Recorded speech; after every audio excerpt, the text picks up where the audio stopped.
خلیفہ کے ہم ہیں خلیفہ ہمارا، وہ دل ہے ہمارا آقا ہمارا، ہمارا ہمارا خلیفہ ہمارا، وہ دل ہے ہمارا آقا ہمارا، وہ دل ہے ہمارا آقا ہمارا۔ Assalamu alaikum and welcome back to This Week with Huzoor. We are honored to present highlights from two mulaqats, one with Ansar members from the USA and the other with Khuddam National Amn members from the UK. In addition, beloved Huzoor, Ayyadahullah Ta'ala Binasr al-Aziz, graciously granted an audience to Mr. Archibald Ganda from Zimbabwe. We begin with Saturday's mulaqat, where Hadrat Khalifatul Masih, Ayyadahullah Ta'ala Binasr al-Aziz, graciously met with Majlis Ansarullah members from the USA.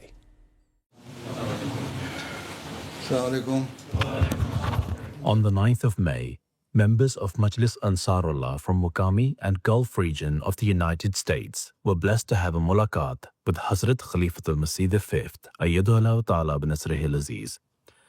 During the mulaqat, which took place in Islamabad, the Ansar all had the opportunity to introduce themselves and were also able to ask questions to seek Hazrat Amir al-Mu'mineen's guidance in relation to their faith and contemporary issues.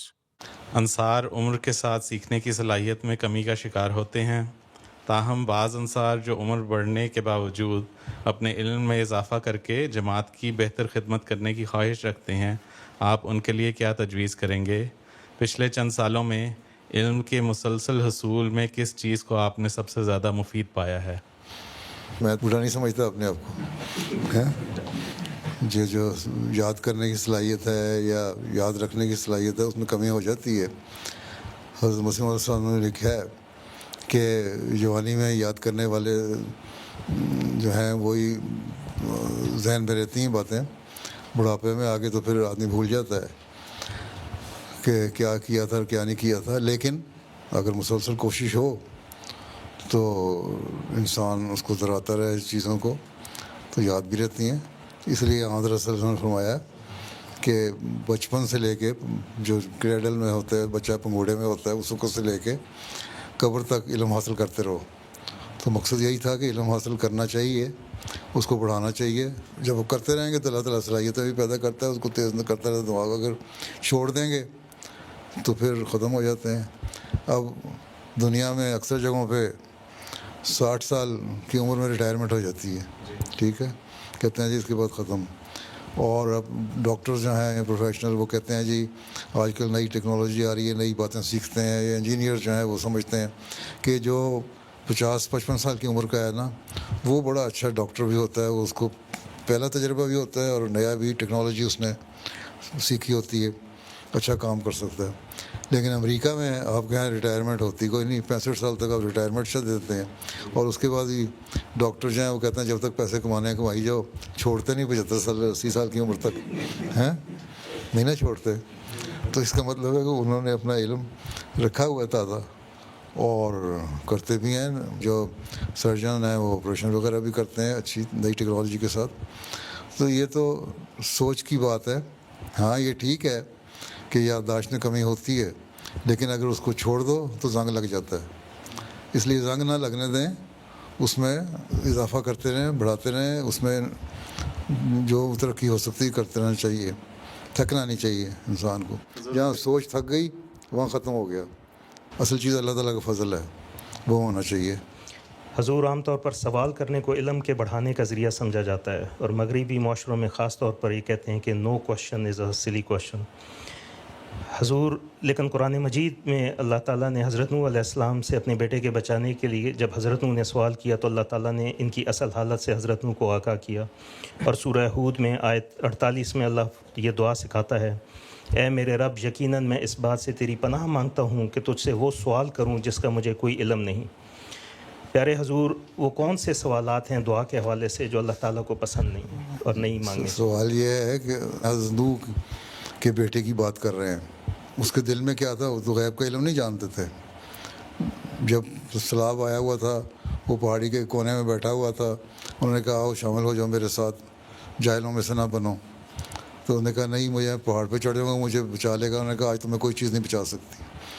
جب ایک لہر آئی, leak ڈوب گئی, ہلاک ہو گیا. پھر انہوں نے اللہ تعالیٰ سے سوال کیا کہ تم نے کہا تیرے اہل کو میں بچا لوں گا, تو یہ میرا بیٹا تھا. تو اللہ تعالیٰ نے فرمایا اہل وہ ہیں جو تیری تعلیم پہ عمل کرنے والے ہیں, جو تیرے تابع ہیں. یہ تو تھا ہی نہیں, یہ تو باغی تھا. اس لیے چاہے وہ نبی کی اولاد ہو, اگر وہ باغی ہو جائے تو اہل میں نہیں رہتی. اس لیے ایسے سوال نہ کرو میرے سے, سمجھایا اللہ تعالیٰ نے. یہ نہیں کہا تھا کہ تم سوال نہ کرو. اور دوسرے قرآن شریف میں یہ کیوں نہیں آپ کہتے کہ اللہ تعالیٰ نے یہ فرمایا ہے کہ جب شریعت نازل ہو رہی ہے اس وقت ایسے سوال نہ نبی سے پوچھو کہ جب اس کے جواب تمہیں مل جائیں تم لوگ مشکل میں پڑ جاؤ گے.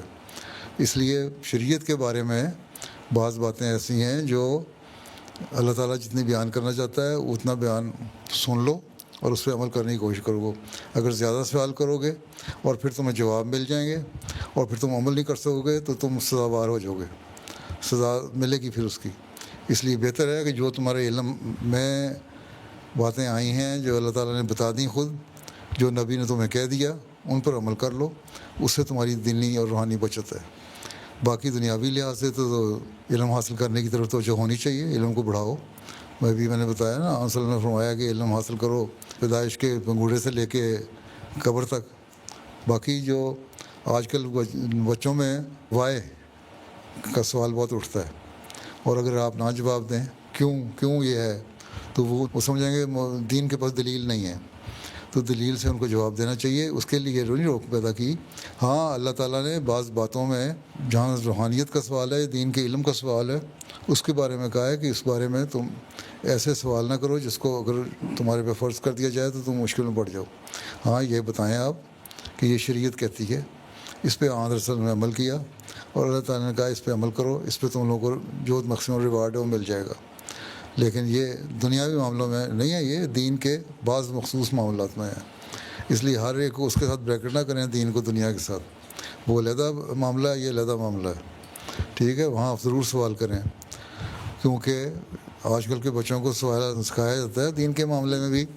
اگر آپ کے پاس علم ہے تو ان کے سوال اتنا ہی ہوتے ہیں جو آپ جواب دے سکتے ہیں اگر آپ کے پاس دینی علم ہو تو. اس لیے یہ کہنا کہ جی ان کو بچوں کو یہ کہہ دیا جائے کہ تم سوال نہ کرو, یہ بھی غلط ہے. ان کے سوالوں کے جواب ہیں. لوگ لکھتے ہیں مجھے بہت بڑے سوال لکھ دیتے ہیں, بعض اعتراض والے سوال بھی لکھتے ہیں, تو جو مناسب جواب اس کا ہو سکتا ہے ہم دیتے ہیں. وہ ماں باپ کو بھی چاہیے, انصار اللہ کو خاص طور پہ, کہ اپنا علم بڑھائیں, دینی علم, اس کے مطابق جواب دیا کریں. لیکن یہ کہنا کہ اللہ تعالیٰ نے منع کر دیا سوال نہ کرو, اس نئی جنریشن میں تو یہ پیدا کر دیں کہ بات کہ ہمارے پاس علم ہے نہیں. حالانکہ اللہ کہتا ہے علم ہے, علم حاصل کرو. ہاں ایسے سوال جو آپ کے دین کو ختم کرنے والے ہیں اس کے بارے میں اللہ تعالیٰ فرماتا ہے کہ ایسی دعا مانگنی چاہیے, اللہ تعالیٰ میں ایسے سوالوں کی مجھے عادت نہ پڑ جائے, بڑے ہو کے عقل آ کے. بچوں کی بات نہیں ہو رہی, یا آپ لوگ ایسے عقلمند لوگوں کی بات ہو رہی ہے کہ ایسے سوال نہ کرو کہ جہاں سے تمہیں ٹھوکر لگے. ان کو تلاش کرو, جواب تلاش کرو. کچھ لوگ نظر بد اور تعویذ, جادو ٹونے وغیرہ پر یقین رکھتے ہیں. حضور انور, کیا آپ مہربانی فرما کر ہماری رہنمائی فرمائیں گے کہ ہم ان معاملات کا جواب قرآن کریم کی تعلیمات کی روشنی میں کیسے دے سکتے ہیں؟ اور اگر کوئی شخص یہ سمجھتا ہو کہ وہ ان چیزوں سے متاثر ہے تو ہمیں اس کے ساتھ کیسے پیش آنا چاہیے؟ بات یہ کہ نظریں لگ جاتی ہیں, کوئی ایسی بات نہیں. اس لیے ایک محاورہ بنا ہو, چشمے بد دور کہہ دینا چاہیے. اور پھر حدیث میں آیا کہ جب تم چیزوں کو دیکھو تو اپنی فصل کو دیکھا ہے ذمہ دار, اگر کہتا ہے کہ یہ دیکھو میری محنت سے کتنی اچھی فصل ہو گئی, اور ایک آندھی آئے, طوفان آئے, قرآن شریف میں ذکر آیا نا, تباہ ہو گئی. تم نے اگر اللہ تعالیٰ کا ذکر کرتے تو طوفان تو ماشاء اللہ لا قوت الا باللہ پڑھنا چاہیے. ان کو دیکھ کے اپنی نظر بھی لگ جاتی ہے. پھر حدیث میں یہ آیا ہے کہ ماں کی بچے پہ نظر لگ جاتی ہے. جب ماں کو یہ خیال آتا ہے کہ میں نے اس کی پرورش ایسی کی اور یوں کیا اور بچے پہ نظر لگ گئی, اس پہ اثر ہو جاتا ہے, یا وہ بیمار ہو گیا, یا اس کے اخلاق خراب ہو گئے, یا اس طرح کی چیزیں. تو نظر لگتی ہے, اور اس کے لیے یہی اللہ تعالیٰ سے ہے کہ اللہ کی دعا مانگنی چاہیے اور اللہ تعالیٰ سے اس کی پناہ میں آنا چاہیے کہ اللہ تعالیٰ ہر شر سے بچائے. دوسرے یہ ہے کہ کچھ حاسد جو ہیں وہ صرف نظر نہیں لگاتے بلکہ حسد کے بعد اپنے کچھ عمل بھی کرنے کی کوشش کرتے ہیں. اس لیے ان کے حاسدوں کے حسد سے بچنے کے لیے اللہ تعالیٰ نے قرآن شریف میں دعا سکھا دی, آخر میں بھی صورتوں میں. حضرت مسلم نے تو لکھا ہے کہ بعض دفعہ بعض لوگوں کی نظر ایسی لگتی ہے کہ سوچ سکتا ہوں کہ میرے ایک بچہ تھا, اس کو یوں کر کے غور سے دیکھنے کی عادت ہوتی تھی میرے کھانے کی طرف, تو میں جب کھانا کھا رہا ہوتا تو بعض وہ اتنے غور سے وہ دیکھتا میرے رکمہ ہاتھ سے گر جاتا تھا. تو ایسے واقعات ہو جاتے ہیں. تو یہ ایسی بات نہیں, اس پہ میں نے ایک لمبا جواب لکھ کے بھیجا ہوا ہے, میرا خیال ہے الگ کم ہے یا کہیں چھپ گیا ہوگا, وہاں سے پڑھ لیں کہ نظر کی حیثیت کیا ہے, حقیقت کیا ہے, اور قرآن شریف کیا کہتے ہیں, ہم کس حد تک اس کو مانتے ہیں, کس حد تک یہ جائز ہے, کس حد تک ناجائز ہے. جادو ٹونے جو ہوتے ہیں وہ ہوتی ہیں بعض لوگوں کی ایسے عمل جو کم پڑھے لکھے لوگ ہیں نا, ان کو ڈرانے کے لیے کر لیتے ہیں جادو ٹونے. حضرت خلیفہ اول نے بھی اس کے بارے میں لکھا ہے کہ اس طرح کرتے ہیں, اور بعض دفعہ جا کے انہوں نے اپنے ایجنٹ رکھے ہوتے ہیں جو گھروں میں بعض چیزیں چھپا دیتے ہیں, اور پھر کہتے ہیں یہ ٹونا ہو گیا تمہارے پہ. پھر اس کے بعد اس پیر کے پاس جاتا ہے بندہ, وہ پیر صاحب کہتے ہیں اچھا تمہارے گھر کے سین میں فلاں کونے میں فلاں چیز دبی ہوئی ہے, اس کو نکال دو تو یہ ختم ہو جائے گا جادو, تو وہ جو ختم ہو جاتا ہے. اس طرح مولانا راجگی صاحب کے بارے میں بھی آتا ہے کہ وہ بھی لوگ کہتے ہیں جی انہوں نے کہا کہ کسی جن نے اس پہ قبضہ کر لیا یا جادو ہو گیا, تو انہوں نے اس کو دعا کی اور اس کا, اور ایک دم دھڑ دھڑ ہوئی اور برتن نیچے گر گئے. واقعہ ان کی کتاب میں بھی لکھا ہوا. تو اس ساروں کے جواب میں نے ایک تفصیل سے لکھ کے دیے ہوئے ہیں, وہ پڑھنا ہے. جزاک اللہ حضور. Allah commands us in the Holy Quran to travel the world, see revealers, and observe the history of the nation that rejected Allah's word, and also to see how He originated the creation. Pyare Hazur, how can we fulfill these commandments during our routine travel while appreciating the wonders of Allah's creation?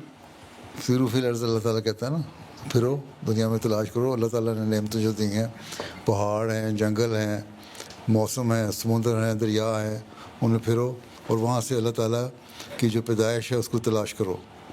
ٹھیک ہے, اور اس میں پیدائش میں اللہ تعالیٰ نے کیا کچھ چیزیں پیدا کی ہوئی ہیں, جس طرح حضرت مبارکہ صاحب اپنے شعر میں کہا ہے, جو اس نے اقبال نے لکھا تھا نا شکوہ, کہ مجھے نظر آ شکل مجاز میں, تو انہوں نے پھر اس کے جواب میں لکھا مجھے دیکھ رفت قوم ہے, مجھے دیکھ پستی کام ہے. کہ جو پہاڑوں کی اونچائی ہے, جو اونچے اونچے پہاڑ ہیں, جنگل ہیں, درخت ہیں, ان میں دیکھو میری قدرت کو, اور جو نئی گہری کھاٹیاں ہیں ان میں دیکھو, سمندروں میں دیکھو, تو وہاں سے تمہیں پتہ لگے گا کہ خدا کیا چیز ہے. تو خدا تعالیٰ کی جو کریشن اس کو جاننے کے لیے ضروری ہے کہ ان چیزوں کو غور کریں. اب آپ نے مثال دی ہے کل سیرو فی الارض فانظروا کیف کان عاقبۃ المجرمین, مجرموں کا انجام کیسا ہوا. اب یہاں اللہ تعالیٰ مجرموں کی بات کر رہا ہے کہ زمین میں پھرو, دیکھو کہ اللہ تعالیٰ کے خلاف جو تھے مجرم انبیاء کی جو تاریخ دیکھو, پرانے کھنڈرات نظر آتے ہیں نا, کس طرح لوگ تباہ ہوئے قومیں. اور اسرائیل آج کل بڑے جوش پہ ہیں. سورہ بنی اسرائیل میں اللہ تعالیٰ نے ان کا حال, سورہ انبیاء میں ان کا حال بتایا ہے کہ یہ لوگ ظلم کرنے کی وجہ سے پہلے 2 دفعہ تباہ ہوئے تھے, اب تیسری دفعہ ظلم کریں گے تو بالکل تباہ ہو جائیں گے. اور ان کی جو تاریخ ہے وہ ہمارے سامنے ہے, اگر تاریخ کو پڑھیں تو پتہ لگ جاتا ہے. اسی سے سبق حاصل کرو اور دیکھو کہ کس طرح انجام ہوتا ہے ان لوگوں کا. اس لیے اللہ تعالیٰ سے ڈرو اور اس کے مقابلے میں کسی چیز کو نہ لاؤ, اور خود فرعون نہ بنو. فرعون تباہ ہوا, فرعون کے مقابلے میں حضرت موسیٰ آئے تو ان کی قوم نے زیادتیاں کی تو وہ تباہ ہو گئی. اسی طرح مسلمانوں کا بھی حال ہو سکتا ہے. اس لیے ہر چیز سے سبق حاصل کرنا چاہیے. اللہ تعالیٰ یہ فرماتا ہے پھرو اور دیکھو جہاں جہاں تمہیاں دیکھو. حدیث میں آتا ہے کہ ہاں وسلم نے بھی فرمایا کہ جب تم قرآن کریم پڑھتے ہو, جہاں اللہ تعالیٰ کی بشارتوں کا ذکر آتا ہے ان پر ذکر کر کے اللہ تعالیٰ کی سے دعا مانگو کہ اللہ تعالیٰ مجھے بھی ان کا حامل بنائے, مجھے بھی ملیں یہ چیزیں. جہاں عذاب کا ذکر آتا ہے وہاں استغفار پڑھو, اللہ تعالیٰ سے دعا کرو کہ مجھے اللہ تعالیٰ بچائے ان چیزوں سے. تو یہ چیزیں سبق دینے کے لیے ہیں, یہ مقصد ہے اس کا, مطلب ہے اس کا کہ صرف سیر کرنے کے لیے, انجوائے کرنے کے لیے ہم گئے, ہم نے دیکھا آج ہم سوئٹزرلینڈ کی فلاں چلے گئے یا فلاں چوٹی جو ہے پہاڑ کی وہاں چلے گئے، وہ جو آپ کی ہے امریکہ میں ویلی کہلاتی ہے کیا ہے، گرینڈ کینین. ہاں وہ اس علاقے میں چلے گئے. تو ہم نے یہ دیکھ لیا، اسے انجوائے نہ کرو. تو یہ دیکھو کہ اللہ تعالیٰ نے ان چیزوں کو جو بنایا، یہ پہلے کیا ان کی آبادیاں ہوں گی وہاں، پھر تباہ ہو گئی. کس طرح پہاڑوں سے، زلزلوں سے، سیلابوں سے، بارشوں سے آبادیاں تباہ بھی ہوئیں اور بنی بھی. جب تم پھرتے ہو تو اس سے سبق حاصل کرو اور اللہ تعالیٰ کی طرف آؤ، یہ اس کا مطلب ہے. ٹھیک ہے. پھر یہ کہہ دیں ملک میں چاروں طرف پھر دیکھو کہ اللہ نے مخلوق کی پیدائش کی طرف شروع کی تھی، پھر مرنے کے بعد ان کو دوبارہ زندہ کرتا چلا گیا. ہر ایک چیز پر قادر ہے. مسلموں نے تو اس تشریح میں لکھا ہے کہ اس کا ذکر اس دنیا میں مردے زندہ ہو کر نہیں آتے. اس کا یہ مطلب نہیں کہ دنیا میں پھرو اور دیکھو مردے زندہ ہو کے آ گئے. بس یہ آیت واضح ثبوت ہے اس بات کا ہے کہ پیدائش سے مراد قوموں کی، تم کو جو پہلے میں بیان کر چکا ہوں اسرائیل کے بارے میں یا فرعون کے بارے میں، کہ کس طرح بڑی شہرت حاصل کرتی تھی، بڑی بادشاہت تھی. فرعون کہتا تھا دیکھو جو سارے نظام ہے یہ تو میرے انڈر چل رہا ہے، کوئی ہے بتاؤ اس سے اوپر. تو اللہ تعالیٰ نے اس کو تباہ کر دیا، پانی میں ڈبو کے تباہ کر دیا. اسی طرح اور قوموں کی جو ٹرمپ صاحب سمجھتے ہیں کہ میں سب کچھ ہوں، اور second advent of Jesus Christ بھی بعض دفعہ کہتے ہیں پتہ نہیں کہاں تک صحیح ہے. صحیح ان لوگوں کو بھی اللہ تعالیٰ ان کے غرور اس طرح ہی توڑے گا. آپ تو اس ملکوں میں رہتے ہیں، آپ نے کیا کرنا ہے؟ آپ تو خود اس جگہ میں رہ کے سیرو فلرز کا نظارہ کر رہے ہیں. اور پھر خوف کریں اللہ تعالیٰ کا اور اللہ سے ڈریں، ان کو بھی ڈرائیں. بعد میں تو یہی کہہ دیتا ہے نا کہ میں اللہ کی طرف سے آیا ہوں، اللہ کا نام لے کے وہ جو غلط باتیں کر رہا ہے اس سے وہ خود اپنی تباہی کی بلا رہا ہے. قرآن شریف میں اللہ تعالیٰ نے بعض دوسری جگہوں پہ لکھا ہوا ہے کہ تم سے زیادہ طاقتور لوگ تھے، ان کو میں نے تباہ کر دیا، تو تم کیا چیز ہو. ٹھیک ہے جی. تو یہ مقصد یہی ہے کہ دیکھو ان کی کتنی بادشاہت تھی، ان کا کتنا ان کا زور تھا، کتنی حکومتیں کی، کتنی طاقت تھی، اس کے باوجود ختم ہو گئے. وہاں کھنڈر ہی نظر آتے ہیں. مڈل ایسٹ میں بہت سارے ملکوں میں جائیں، کھنڈرات شام میں، عراق پہ، فلاں جگہ پہ، یا اور دنیا میں بھی دیکھیں جو پرانے کھنڈرات ملتے ہیں، اسی لیے ملتے ہیں نا. روئنس جو تلاش کر رہے ہیں آپ، تو یہ جیولوجسٹ ہیں، ان کو پتہ ہے کس طرح جیولوجی والے نکالتے ہیں چیزیں. یہ مطلب ہے اس سے. شکریہ. ٹھیک ہے. Zur, lack of alignment between office holders and Jamaat membership sometimes pushes members away from the Jamaat. How can we improve this relationship? کیوں ہے لیک آف الائنمنٹ؟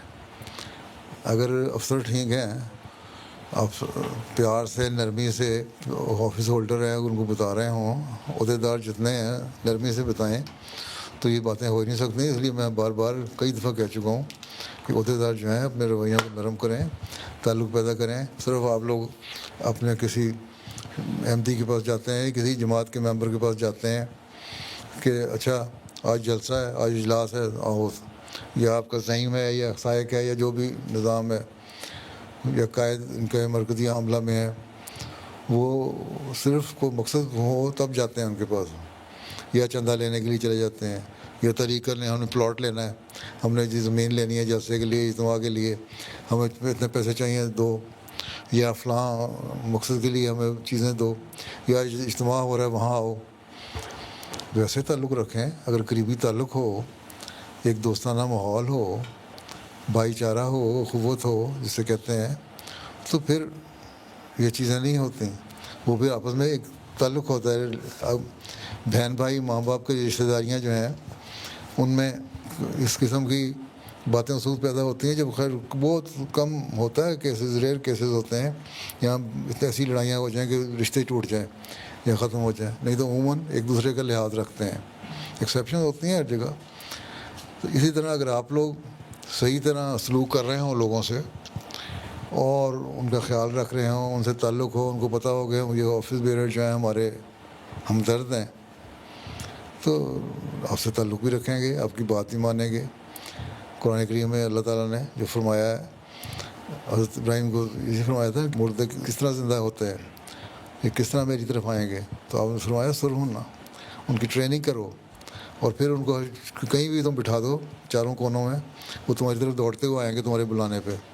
تو ٹریننگ کس طرح کرو؟ اسی پیار اور محبت سے ٹریننگ کرو. تو تربیت آپ کریں شروع سے، تو ٹھیک رہے گا. لیکن اگر آپ صرف اپنی افسری دکھانے کے لیے ان کے پاس جائیں گے تو وہ کہیں گے جاؤ میلو صاحب گھر میں بیٹھیں ہیں, چودھری ہوں گے اپنے گھر میں ہوں گے, ہمارے پاس نہیں ہے. ٹھیک ہے. Beloved Hazur, according to Hazrat Masih Maud writings, we can expect Islam Ahmadiyyat to become the dominant religion within 300 years. As we know, there is a similarity between the first Messiah and the Messiah of the latter days. The Christianity which has spread worldwide is based on false doctrines. How can we assure that the spread of Islam Ahmadiyyat will be based on the true doctrines and the teachings of Islam? مسلم نے یہ فرمایا ہے کہ جو مسیح موسوی تھا اس کے جو تعلیم لے کے بھی آیا, اس کی تعلیم ان کو بڑے ٹرائل سے گزرنا پڑا. اصحاب کہف بھی رہے, اس کے بعد ان کے حالات بہتر ہوئے, اور اس جب رومن امپائر نے بادشاہ نے عیسائیت قبول کر لی جیسی بھی تھی, لیکن تم دیکھو گے کہ اتنا عرصہ نہیں گزرے گا, 300 سال کا عرصہ نہیں گزرے گا جب احمدیت کا غلبہ ہوگا. تو یہ ضروری نہیں ہوتا کہ ہر چیز جو ہے وہ پیش کی جائے. اگر مثال تو ہر ایک چیز اس کے اوپر ایسی ویسی کی ویسی ہو, مثال دی جاتی ہے ایک کہ ان میں ہوا تھا اس میں بھی ہوگا. اب خلافت راشدہ کی ہم مثال دیتے ہیں. حضرت مسلم موعود نے لکھا ہے خلافت راشدہ میں کہ حضرت عمر پہ بھی حملہ ہوا, حضرت عثمان پہ ہوا, حضرت علی پہ ہوا, اور وہی واقعات جو حضرت مسلم علیہ السلام کی خلافت ہے اس میں ہوں گے, کیونکہ آن وسلم کی پیش گوئی کے مطابق 1300 سال کے بعد خلافت کا نظام جاری ہونا تھا مسیح موعود کے بعد. لیکن وہ حالات تو پیدا ہو سکتے ہیں لیکن نتائج وہ نہیں نکلیں گے. اس لیے یہاں بھی یہی مثال ہے کہ مطلب یہ ہے کہ جماعت احمدیہ کی ترقی ہوگی, لیکن اس کا یہ مطلب ہی نہیں ہے کہ بگڑی ہوئی جو اسلام ہے وہ پیش ہو جائے گا. اسلام بگڑا ہوا تو پہلے ہی جس کو اصلاح کے لیے مسیح موعود آئے ہیں, اور جب تک آن وسلم کی پیش گوئیاں اور حضرت مسلم صاحب کے سے جو اللہ تعالیٰ کی باتیں ہیں وہ پورے نہیں ہوتے, وہ ٹھیک ہے ایک کلائمیکس سے پہنچ کے ایک سوال بھی ڈیمینشننگ ریٹرن شروع ہو جاتا ہے, شروع ہو جائے یہاں بھی ہوگا, لیکن وہ آخری دن قیامت کے دن ہوں گے. یہ نہیں ہوگا کہ 300 سال میں اگر جماعت احمدیہ کی ترقی واضح نظر آ رہی ہے تو بگڑی ہوئی جماعت احمدیہ ہوگی. وہ بگڑی جماعت احمدیہ نہیں ہوگی بلکہ وہ اس وقت ترقی کی ہوگی. ہاں آخری زمانہ میں ہو سکتا ہے کبھی آئے. تو یہ ایک مثال ہے کہ تم لوگ صبر کرو. اصل مثال یہ دی تھی کہ تم بے صبری نہ دکھاؤ. انہوں نے بھی 300 سال تک صبر کیا. اصحاب کہف نے اتنا سال گزارے نا, 309 سال کا عرصہ, کئی نسلیں ان کی ختم ہو گئیں. تو تم اتنا عرصہ نہیں گزرے گا کہ تم لوگ اچھے نتائج دیکھو گے. یہ مثال ہے اصل. یہ مثال نہیں ہے کہ تمہاری تعلیم ایسی ہو جائے گی کیونکہ وہ بگڑ گئی تو ہم بھی بگڑ جائیں گے. یہ تو ایک مثال اس لحاظ سے دی تھی حوصلہ دلانے کے لیے کہ اگر اصحاب کہف 309 سال صبر کر سکتے ہیں تم کیوں نہیں کر سکتے. تمہیں اتنا صبر نہیں کرنا پڑے گا, تم اس سے پہلے انشاءاللہ کامیابیاں دے گا. یہ مقصد ہے اس کا. As the mulaqat concluded, the Ansar had the opportunity to have pictures with Hazrat Khalifatul Masih and also received the gift of pens. حضور دعا کیجیے ہماری مجلس آپ کی توقعات پہ پوری اتر سکے بندے انشاءاللہ. اللہ تعالیٰ کی مرضی میں چلنے والے ہوں, انصار دین ہوں. السلام علیکم. On the 9th of May, Mr. Archibald Gander from Zimbabwe had the honor of having a meeting with Hazrat Khalifatul Masih V. Mr. Archibald Gander, who is a writer and scholar of comparative religions, was visiting the United Kingdom to deliver a lecture at Oxford University and requested for the meeting with Hazrat Amir al-Mu'mineen, which took place in his office in Islamabad. Mr. Gander had written a book about the survival of Hazrat Isa alayhi salam from the cross and his journey to Kashmir. During the mulaqat, he mentioned about his research. So have you proved that there is no difference between science and religion? Yeah, that is where I'm getting at. I am convinced there is no difference at all. Yes. Yes. That is what we believe. Yes, I'm working towards that. I'm building up evidences and trying to bring the two together. And in particular, what I read from the writings of the promised Messiah with regards to the survival of Jesus on the cross. Did you take some course from the writing of the promised Messiah? Yes. I was profoundly influenced. I read Jesus in India. Have you read the book of our fourth successor, the rationality, revelation, and truth. I haven't read that one. This one. That will also help you.